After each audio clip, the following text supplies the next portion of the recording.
Just 1 hour போதும் இந்த ஹெல்தியான மில்லட் குக்கீஸ் நீங்கள் செய்கிறதுக்கு. எக்கே இல்லாமல் க்ரன்ச்சியாக இருக்கும், டீயோட செம்மையாக இருக்கும். எப்படி செய்கிறது வாங்க பார்க்கலாம். இதுக்கு வந்து 1/2 கப் கம்பு மாவு எடுத்திருக்கேன், 1/2 கப் கோதுமை மாவு, 1 டீஸ்பூன் பேக்கிங் பவுடர், அதுக்கப்புறம் 75 கிராம்ஸ் அன்சால்டட் பட்டர். சில்டாக இருக்கணும், ஃப்ரிட்ஜ்லேருந்து எடுத்து ஆட் பண்ணி நல்லா மிக்ஸ் பண்ணிக்கோங்க. இந்த மாதிரி கிரம்பிள் டெக்ஸ்சர் வந்துட்டு அப்புறம் 1/2 கப் பவுடர் ஜாகரியும் ஆட் பண்ணிவிட்டு கொஞ்சமாக பால் ஆட் பண்ணி நல்லா மிக்ஸ் பண்ணிக்கோங்க, சப்பாத்தி டோ மாதிரி. இந்த குக்கி டோவை கிளிங் ராப்பில் நல்லா ரேப் பண்ணிட்டு அப்புறம் ஃப்ரிட்ஜில் ஒரு 30 மினிட்ஸ் வச்சுடுங்க.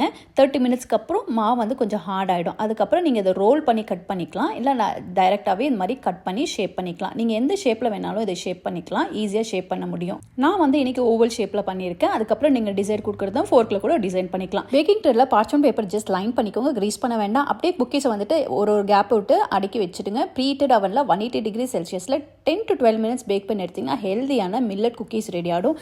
நல்லா க்ரன்ச்சியாக இருக்கும், சாஃப்டாகவும் இருக்கும், டீயோட செம்மையாக இருக்கும். கண்டிப்பாக ட்ரை பண்ணி பாருங்கள். Happy cooking, blessings to you.